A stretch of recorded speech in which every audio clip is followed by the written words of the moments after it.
بسم اللہ الرحمن الرحیم۔ منتخب احادیث نمبر 1 کلمہ طیبہ۔ حضرت عیاض انصاری رضی اللہ تعالیٰ عنہ سے روایت ہے کہ نبی کریم صلی اللہ علیہ وسلم نے ارشاد فرمایا، کلمہ لا الہ الا اللہ اللہ تعالیٰ کے ہاں بڑی عزت والا قیمتی کلمہ ہے، اسے اللہ تعالیٰ کے ہاں بڑا رتبہ و مقام حاصل ہے۔ جو شخص اسے سچے دل سے کہے گا اللہ تعالیٰ اسے جنت میں داخل فرمائیں گے، اور جو اسے جھوٹے دل سے کہے گا تو یہ کلمہ دنیا میں تو اس کی جان و مال کی حفاظت کا ذریعہ بن جائیں گے، لیکن کل قیامت کے دن اللہ تعالیٰ اس سے اس حال میں ملیں گے کہ اللہ تعالیٰ اس سے باز پرس فرمائیں گے۔ فائدہ یعنی جھوٹے دل سے کلمہ کہنے پر جان و مال کی حفاظت ہوگی، کیونکہ یہ شخص ظاہری طور پر مسلمان ہے، لہٰذا مقابلہ کرنے والے کافر کی طرح نہ اسے قتل کیا جائے گا نہ اس کا مال لیا جائے گا۔ نمبر 2 نماز۔ حضرت عمر بن شعیب اپنے باپ اور دادا کے حوالے سے روایت کرتے ہیں کہ رسول صلی اللہ علیہ وسلم نے ارشاد فرمایا، اپنے بچوں کو 7 سال کی عمر میں نماز کا حکم کیا کرو، 10 سال کی عمر میں نماز نہ پڑھنے کی وجہ سے اسے مارو، اور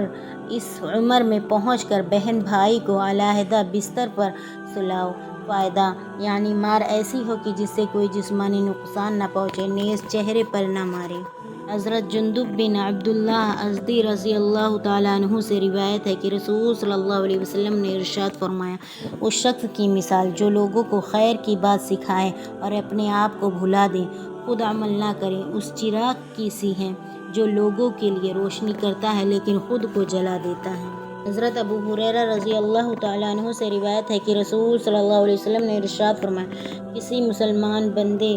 اور بندی پر مسلسل رہنے والا اندرونی بخار یا سر کا درد ان کے گناہوں میں سے رائی کے دانے کے برابر بھی کسی گناہ کو نہیں چھوڑتے، اگرچہ ان کے گناہ احد پہاڑ کے برابر ہوں، یعنی ان کے گناہ کو مٹا دیا جاتا ہے۔ نمبر 5 اخلاص نیت۔ حضرت انس بن مالک رضی اللہ تعالیٰ عنہ سے روایت ہے کہ رسول صلی اللہ علیہ وسلم نے ارشاد فرمایا، تم نے مدینے میں کچھ ایسے لوگوں کو چھوڑا ہے کہ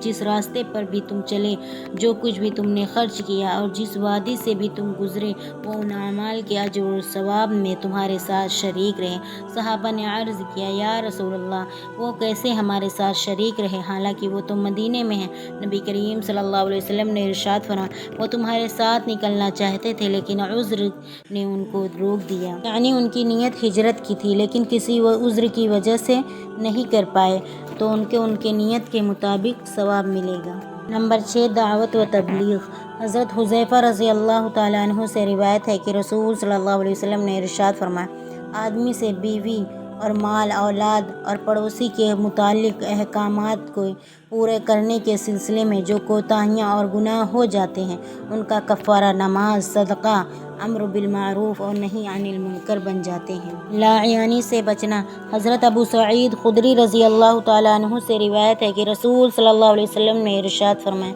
انسان جب صبح کرتا ہے تو اس کے جسم کے تمام اعضاء زبان سے نہایت عاجزی کے ساتھ کہتے ہیں کہ تو ہمارے بارے میں اللہ تعالیٰ سے ڈر، کیونکہ ہمارا معاملہ تیرے ہی ساتھ جڑا ہوا ہے، اگر تو سیدھی رہے گی تو ہم بھی سیدھے رہیں گے، اور اگر تو ٹیڑھی ہو گئی تو ہم بھی ٹیڑھے ہو جائیں گے، اور پھر اس کی سزا بھگتنی پڑے گی۔